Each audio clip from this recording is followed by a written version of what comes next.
you have an interest. So I'll run through this real quick just to give you a little bit of a thought about how this is going to unfold, or we think it's going to unfold, and then talk a little bit about some of the things that came up earlier with one of the audience members asking about the URS Corporation.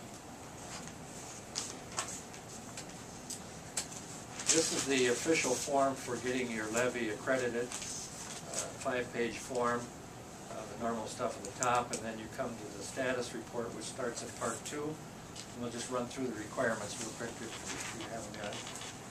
Requirement number 1 says that the flood profile has been completed and that 2 locations have been identified where the levee is not of sufficient height. Essentially, they are near, one is near a bridge where the bridge is not high enough, and so the land isn't high enough. So somehow they got to figure out how to tie that together. And quite honestly, I forgot where the other one was, but it was just in an area that was too low, and so they'll get those 2 areas will be fixed. They should. The railroad bridge? No, railroad bridge is not one of them. Well, I thought they wanted. By river for the way they want to raise up. A lot of people just want slightly next to that. Well, nothing to do with the bridge. No. Right, you remember right next to where it? it is. Yeah, just next to the left, where the levee meets. I think that's where it was.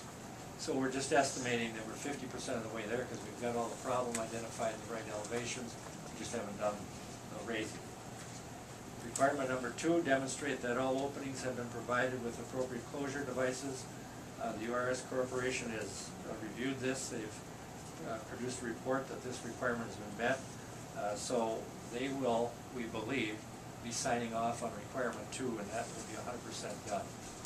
Is that, excuse me, is that the gates that let the water out of the situation? Anything that would cause water to move through the levee, that should be closed off if they don't want water to go through there. Item 3, demonstrate through engineering analysis that no appropriate or appreciable erosion of the levee embankment can be expected during the base flood.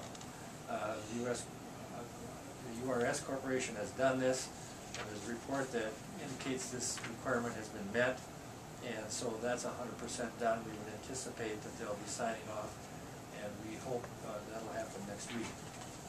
Requirement number 4, evaluate through engineering the analysis that the levee embankment, that there's levee embankment stability.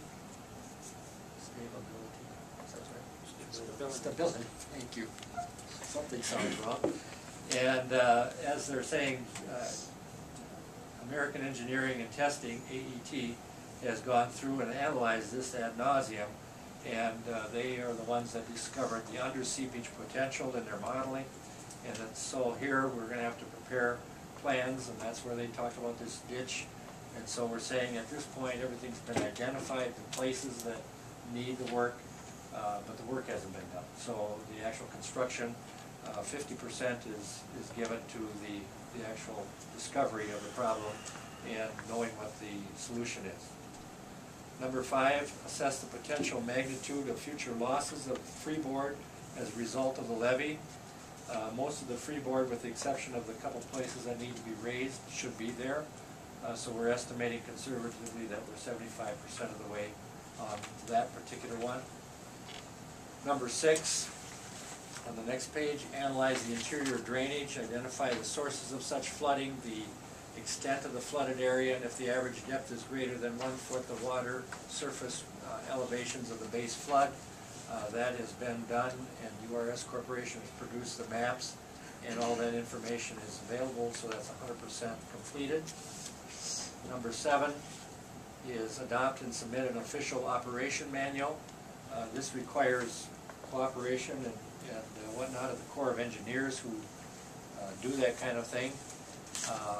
We are 50% of the way there because, and only because, the Corps of Engineers is a difficult institution at times to move forward, and they have absolutely the ability to write the documentation. The only question that nobody seems ready to answer is, will they actually sign and say, this is what we agree to? And in the past, when they first built it, that's who did the work. So it seems only appropriate that because it's their levy that they would write the operation manual. But getting an answer to that, a final answer, is not easy, as easy as it sounds. Number 8, same type of thing, adopt and submit an official maintenance plan. Again, Corps of Engineers is the one that tells us all the time what we've been doing wrong or right, and so they would be the ones to have the operations plan. They say they're updating it. We have not seen that yet, so we're saying that's 50% done. They would need to sign off on that. The as-built plans, again, ties to the Corps of Engineers. Those plans from 1967 would have to be updated for the improvements that have been made, and so the base mapping is all there, but as, let's say, these areas that are built up, if it's the railroad bridge where it enters, they would have to show that at a higher level, and so we're estimating that's 50% done. And then the last one is to submit certification and supporting documentation that the levee provides protection from the base flood, and of course, that rolls back to everything else, so we're grading ourselves only at 33%. And overall, we're saying we're at least 50% of the way there. You might argue for more. I don't think it's any less.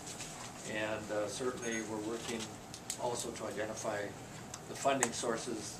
The hope is we've got not a major war chest, but we've got a war chest of money to do the engineering. That should get us to a bidding point and be able to find somebody to do the work in the coming year and get that work started. And essentially we should be on target, barring some unforeseen problem with any of those entities that need to sign off on something. As far as the URS Corporation goes, they remain verbally committed to finishing what they said they would commit.